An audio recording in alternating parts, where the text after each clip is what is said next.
ନାତୁଙ୍କ ପାଇଁ ସରକାରର ଅମୂଲ୍ୟ ଯୋଜନା ମିଳିବ 50,000 ଟଙ୍କା।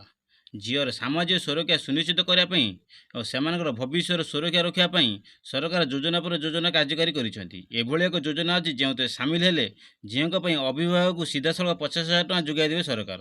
ଏହି ଯୋଜନାରେ ଝିଅଟେ ଜନ୍ମ ହେବାର କ୍ଷଣିକ ଭାବରେ ଆକାଉଣ୍ଟକୁ 50,000 ଟଙ୍କା ଜମା କରାଦିଆଯିବ।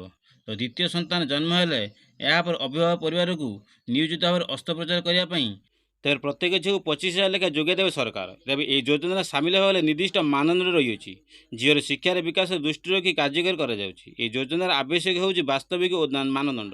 ଖବର ନମ୍ବର 2, 24 ଘଣ୍ଟାରେ ୟୁପିଆଇରେ କେତେ ଥର କରିପାରିବେ ଟ୍ରାଞ୍ଜାକ୍ସନ୍, ଜାଣନ୍ତୁ ଦିନକର ଲିମିଟ୍।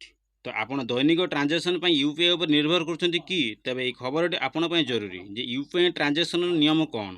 ତ ଅନ୍ୟ ଦେଶର ଭଳି ଭାରତୀୟର ମୁଖ୍ୟତଃ ଡିଜିଟାଲ ପେମେଣ୍ଟ ବହୁଳ ଭାବରେ ବ୍ୟବହାର ହେଉଛି। ଏହି ଲୋକଙ୍କ ଫୋନ୍ ପେରେ ଡିଜିଟାଲ ପେମେଣ୍ଟ ମଧ୍ୟ ଆପ୍ ରହିଛି। ପଇସା ଦେଣନେଣ ପାଇଁ ଲୋକ ୟୁପିଆଇ ବହୁଳ ବ୍ୟବହାର କରୁଛନ୍ତି। ହେଲେ ଆପଣ ବି ଜାଣିଛନ୍ତି କି ଦିନକରେ ଆପଣ କେତେ ଟ୍ରାଞ୍ଜାକ୍ସନ୍ କରିପାରିବେ। ତେବେ ଟ୍ରାଞ୍ଜାକ୍ସନ୍ ପାଇଁ ମଧ୍ୟ ନିୟମ ରହିଅଛି। UPI transaction person two person ପାଇଁ ସବୁ ବ୍ୟାଙ୍କର ଅଲଗା ଅଲଗା ସର୍ତ୍ତ ରହିଛି। ଉଦାହରଣ ସ୍ୱରୂପ ପର୍ସନ୍ ଟୁ ପର୍ସନ୍ ହେବା ବା person two payment merchant payment transaction ପାଇଁ HDFC ବ୍ୟାଙ୍କ ଗ୍ରାହକମାନଙ୍କୁ ସର୍ବାଧିକ 1 ଲକ୍ଷ ଟଙ୍କା ବା ମୋଟ 20 ଥର କାରବାର କରାଯାଇପାରିବ। ସେହିଭଳି ଅନ୍ୟାନ୍ୟ ବ୍ୟାଙ୍କର ଦସ୍ତାବିଜ ଅଲଗା ରହିବ। ଖବର ନମ୍ବର 3, ଏଥର ଶସ୍ତାରେ ମିଳିବ ସୋଲାର ପମ୍ପ।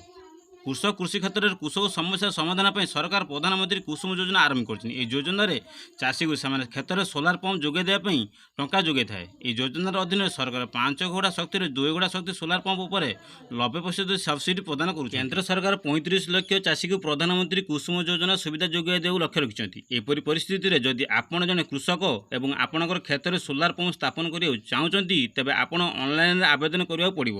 ଏହି ଯୋଜନାରେ ଲାଭ ପାଇବାକୁ ହେଲେ ଆପଣ ସରକାର ଦ୍ୱାରା ନିର୍ଦ୍ଦିଷ୍ଟ କିଛି ଆବଶ୍ୟକ ଯୋଗ୍ୟତା ପୂରଣ କରିବାକୁ ପଡ଼ିବ। ଖବର ନମ୍ବର 4, ମେ 31ରୁ ଗାୟବ ହୋଇଯିବ ମୋଦି। 48 ଘଣ୍ଟା ପର୍ଯ୍ୟନ୍ତ ଏହି ଜାଗାରେ ରହିବେ ପ୍ରଧାନମନ୍ତ୍ରୀ ନରେନ୍ଦ୍ର ମୋଦି। ଦେଶରେ ଏବେ ନିର୍ବାଚନ ଯୁଦ୍ଧ ଶେଷ ପର୍ଯ୍ୟାୟରେ ପହଞ୍ଚିଲାଣି। ଗାଁଠୁ ସହର ଶେଷ ପର୍ଯ୍ୟାୟରେ ନିଜ ନିଜର ଶକ୍ତି ସାମର୍ଥ୍ୟ ଯୋଗି ବିଜୟ ହାସଲ କରିବା ପାଇଁ ପ୍ରୟାସ ଜାରି ରଖିଛନ୍ତି। ଆଜି ଓଡ଼ିଶାର ଗସ୍ତ ଆସୁଛନ୍ତି ପ୍ରଧାନମନ୍ତ୍ରୀ ମୋଦି। ଓଡ଼ିଶାରେ ବିଜେପି ସରକାର ଗଠନ କରିବା ପାଇଁ ମୋଦି ଭରପୁର ପ୍ରୟାସ ଜାରି ରଖିଛନ୍ତି। କିନ୍ତୁ ପ୍ରଧାନମନ୍ତ୍ରୀ ନେଇ ଏକ ବଡ଼ ଖବର ଆସିଛି ସାମ୍ନାକୁ ଆସିଛି ଯେ ମେ 31 ତାରିଖରେ 41 ଘଣ୍ଟା ପାଇଁ ଗାୟବ ହୋଇଯିବ ପ୍ରଧାନମନ୍ତ୍ରୀ ମୋଦି। ମେ 31 ତାରିଖ ମୋଦି କୁଆଡ଼େ ଯିବେ ବୋଲି ଚର୍ଚ୍ଚା ବଢ଼ିଲାଣି। ଏବେ ଘନ ଘନ ଓଡ଼ିଶାରେ ଆସୁଛନ୍ତି, ପ୍ରଚାର ବି କରୁଛନ୍ତି, ଲୋକପ୍ରିୟତା ବି ବଢ଼ିଛି। ନିର୍ବାଚନ ପୂର୍ବରୁ ଏଭଳି ଖବର ସମସ୍ତଙ୍କ ହୋସ୍ ଉଡ଼ାଇ ଦେଇଛି। ପୁରା ଘଟଣାଟି ହେଉଛି ପ୍ରଧାନମନ୍ତ୍ରୀ ମୋଦି ଧ୍ୟାନରେ ବସିବେ। ଗୋଟିଏ ପଟେ ଦେଶରେ ଚାଲିଥିବା ସାଧାରଣତଃ ନିର୍ବାଚନ ଶେଷ ପର୍ଯ୍ୟାୟରେ, ମେ 30ରେ ଶେଷ ପର୍ଯ୍ୟାୟରେ ନିର୍ବାଚନ ପାଇଁ ପ୍ରଚାର ହେବାକୁ ଯାଉଅଛି। ପ୍ରଚାର ଶେଷ ହେବା ପରେ ମୋଦି 48 ଘଣ୍ଟା ପାଇଁ ଧ୍ୟାନରେ ବସିବେ ବୋଲି ସୂଚନା ମିଳିଛି। ଖବର ନମ୍ବର 5, ଛାତ୍ରଛାତ୍ରୀଙ୍କୁ ମିଳିବ ମାଗଣା ଲାପଟପ୍। ଇଞ୍ଜିନିୟରିଂ ଏବଂ ଡାକ୍ତରୀ ଛାତ୍ରମାନଙ୍କୁ ଭାରତ ସରକାର ମାଗଣା ଲାପଟପ୍ ସ୍କିମ୍ ଆରମ୍ଭ ହୋଇଛି। ଏହି ଯୋଜନାରେ କେବଳ ଛାତ୍ରଛାତ୍ରୀଙ୍କ ପାଇଁ ଯେଉଁମାନେ AICTE ଦ୍ୱାରା ସ୍ୱୀକୃତିପ୍ରାପ୍ତ କଲେଜଗୁଡ଼ିକରେ ଅଧ୍ୟୟନ କରୁଛନ୍ତି। ଏହି ଆର୍ଟିକଲରେ ଆପଣ ଏହି ଯୋଜନାରେ ଅଧୀନରେ ଆବେଦନ କରିବା ପାଇଁ ପ୍ରକ୍ରିୟା ରହିଅଛି।